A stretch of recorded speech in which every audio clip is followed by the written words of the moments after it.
काम देने से पहले अगर ये 7 चीज नहीं लिखवाए उससे तो फिर तो गया है, गए आप। मतलब ये हो गया, जब आप किसी ठेकेदार को काम दे रहे हैं ना, ये 7 चीज आपको नहीं बताएगा कि भाई इसका भी पैसा लगेगा। आप सोचिएगा अरे वाह, 160 रुपया पर स्क्वायर फीट में हमको पूरा काम करके दे रहा है, यहाँ तो बल्ले बल्ले है। फिर जब वो क्या करेगा, बालकोनी का भी छत में मेजरमेंट करेगा, मान लिया जाए। फिर जो है, जो लटक बीम देंगे उसका तीनों साइड से मेजरमेंट करेगा। फिर पता चलेगा अरे भाई तो हम तो फंस गए, कुछ ठेकेदार दे रहा था 300 रुपये पर स्क्वायर फीट, ये दे रहा है 160 के चक्कर में, तो फंस गए, पता चला कि उतना ही खर्च पड़ा। तो यहाँ पे लिखवाना बहुत जरूरी है, बेवकूफ मत बनिएगा।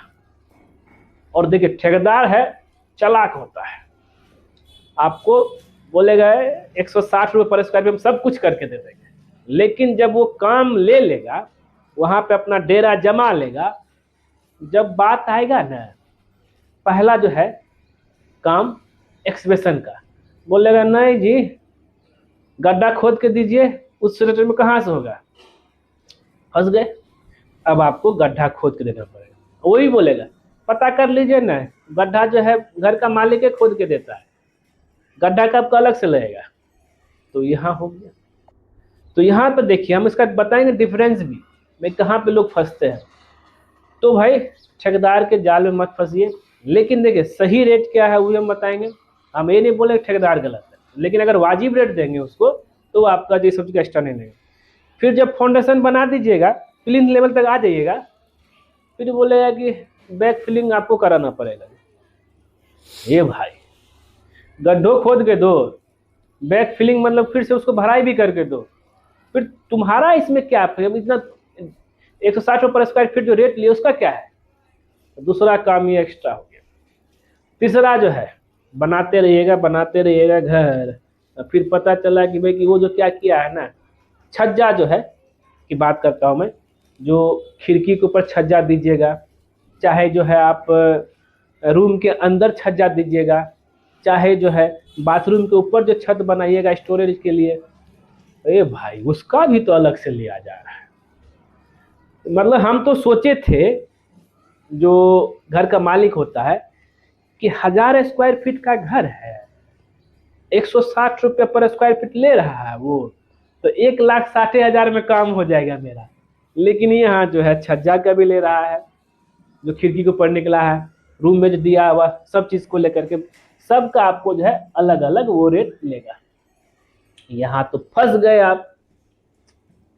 तो भाई क्यों इस चीज़ को लेकर के, तो 7 काम लिखवा लीजिए आप। जब वो बोलेगा ना कि हम सब काम करके दे देंगे, तो ये 7 काम लिखवा लीजिए कि हाँ ठीक है, ये सब चीज़ लिखो, साइन करो, अगर होगा तो वकील को भी पकड़ के साइन करवाइए, 2-3 ठो गवाह भी रख लीजिए, तब वो पीछे हट जाएगा।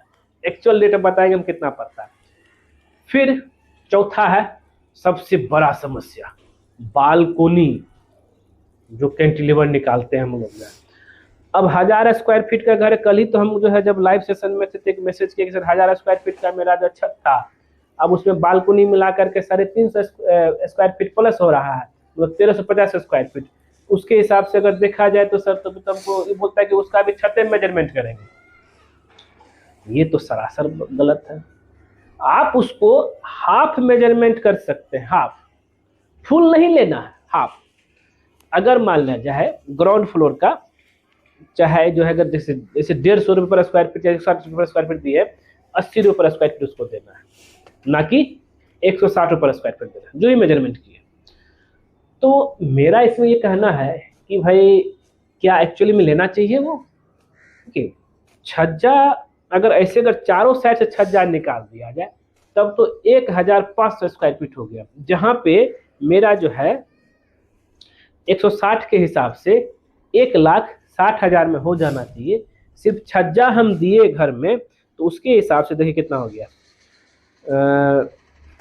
160 पर स्क्वायर फीट बात कर रहा हूँ मैं, 1500 स्क्वायर फीट इंटू 1,00,160, 2,40,000 सिर्फ छज्जा का दिए तो जबकि होना चाहिए मेरा 1,60,000।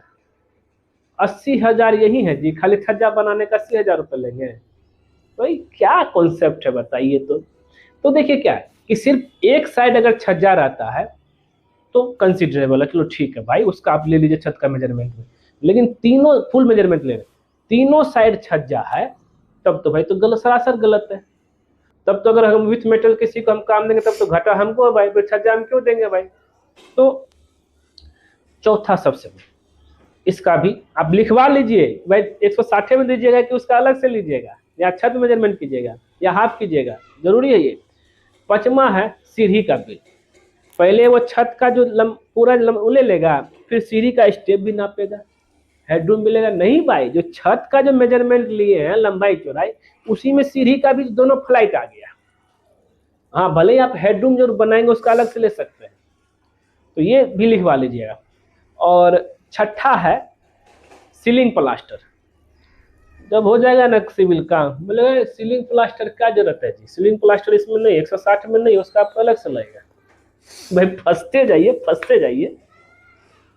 और सबसे मजेदार तो है कि छत ढलाई की बात करते हैं, छत जो बालकनी में, छत ढलाई में जब हो जाता है तो उसमें जब छत का तो बिल दिया ही दिया है ढलाई, अलग से जो शटरिंग का भी बिल देगा वो, बीम का तीनों साइड का, लेफ्ट राइट नीचे का, भाई इसका भी लगेगा। तो ओवरऑल हम आगे बताऊंगा मैं आपको। सातवां है लास्ट, पारापेट और ग्रेडिंग को लेकर के। देखिए पारापेट और ग्रेडिंग का ये अलग से रहता ही है, तो ये सब कुछ लिखवा लीजिए भाई, ये सब चीज़ का अलग है। इसमें सेफ्टी टैंक भी है, उसका भी अलग रहता है। मेरा कहने का ये मतलब है, बिना लिखा पढ़ी का किसी ठेकेदार को काम मत दीजिए। वो जो बोलेगा ना सब काम करके देंगे, यहीं पे आप फंस जाते हैं। आप भी खुद जाते भाई इतना कम रेट में आएगा। देखिए एक्चुअल जो मार्केट रेट है, मान लिया जाए फाउंडेशन का काम करेंगे प्लिंथ लेवल तक फ्लोरिंग करके, वो आपको पड़ेगा 100 रुपया पर स्क्वायर फीट, ठीक है, पीसीसी करके जो है, फ्लोरिंग मतलब पीसीसी में बोल रहा हूँ, सिर्फ सिविल काम की बात। और ग्राउंड से लेकर के ग्राउंड फ्लोर का पूरा छत तक ढलाई प्लस प्लास्टर तक का जो काम रहेगा वो पड़ेगा 200 रुपये पर स्क्वायर फीट। कहाँ दोनों 100 प्लस 200 300 रुपये पर स्क्वायर फीट ग्राउंड